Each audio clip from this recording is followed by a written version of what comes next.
अस्सलाम वालेकुम, welcome to my channel. आज हमारे किचन में बनने जा रही मज़ेदार सी सेवइयों की मिठाई। इसकी बहुत ईजी सी रेसिपी शेयर करूँगी। बिस्मिल्लाहिर्रहमानिर्रहीम। उससे पहले आपने मेरे चैनल को सब्सक्राइब कर लेना है, बेल आइकॉन को हिट कर देना ताकि मेरी हर आने वाली रेसिपी का नोटिफिकेशन सबसे पहले आपको मिले। तो मज़ेदार सी रेसिपी बने कैसे, बिस्मिल्लाहिर्रहमानिर्रहीम स्टार्ट करते हैं रेसिपी को। सबसे पहले मैंने सेवइयों का पूरा पैकेट ले लिया। इसको आपने ब्लेंडर में पीस लेना, या मैं चॉपर ले रही हूँ, थोड़ा सा मैं इसको दरदरा कर रही हूँ। आप चाहें तो इसका पूरा पाउडर फॉर्म में पाउडर बना लीजिएगा, या मज़ीद में जो पास्ता सेवई है थोड़ी सी वो भी ऐड कर रही हूँ। पाउडर फॉर्म में आपने ले आना है और मैंने इसको दरदरा रखा है। यहाँ पे हम एक पैन ले लेंगे, इसमें ऑयल शामिल करेंगे। आप चाहें तो मक्खन या देसी घी भी ऐड कर लें। 1/4 कप है, मज़ीद भी हम थोड़ा सा ऐड करेंगे अगर ज़रूरत हुई तो। देखिए, और आपने वही सेवइयों वाला पाउडर ऐड कर देना। तकरीबन 2.5 कप मैंने यहाँ पे ऐड किए हैं। इसको अच्छे से हम भून लेंगे कि इसकी अच्छी सी खुशबू आने लगे और इसका कलर बिल्कुल चेंज हो जाए। इसको हमने लाइट गोल्डन कलर कर देना है। 2 से 3 मिनट में अच्छे से भुन जाएगा, इसका कलर चेंज हो जाएगा। थोड़ा सा ऑयल मज़ीद थोड़ा सा ऐड कर लेते हैं ताकि ये अच्छे से भुन जाए। देखिए, इसका कलर बिल्कुल चेंज हो चुका है। अब इसमें शुगर ऐड करेंगे।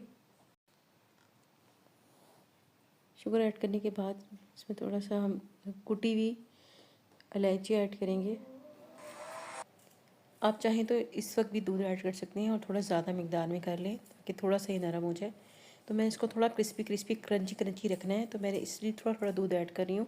1/2 कप दूध है। ये देखिए कितना, मैं एकदम सारा नहीं डाला, थोड़ा थोड़ा करके ऐड करी क्योंकि मुझे इसकी क्रिस्पीनेस रखनी है। अब मैंने यहाँ पे पाउडर फॉर्म में दूध सूखा दूध ऐड कर दिया है और देखें कैसा ये ड्राई सा हो गया है।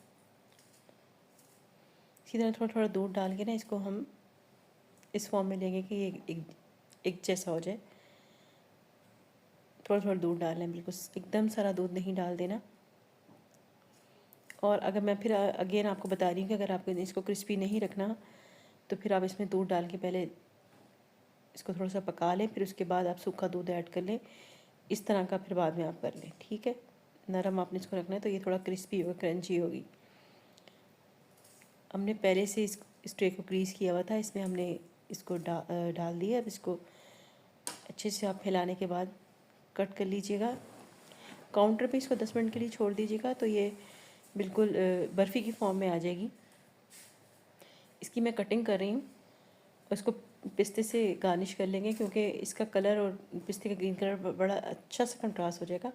आप चाहें तो बादाम भी डाल लें, मज़ीद कुछ और भी इसमें डालना चाहें तो डाल सकती हैं, पकाते हुए भी और ऊपर इसके ऊपर भी जो डालना है। तो कटिंग हो चुकी है, इसको पिस्ते से सजा लेते हैं।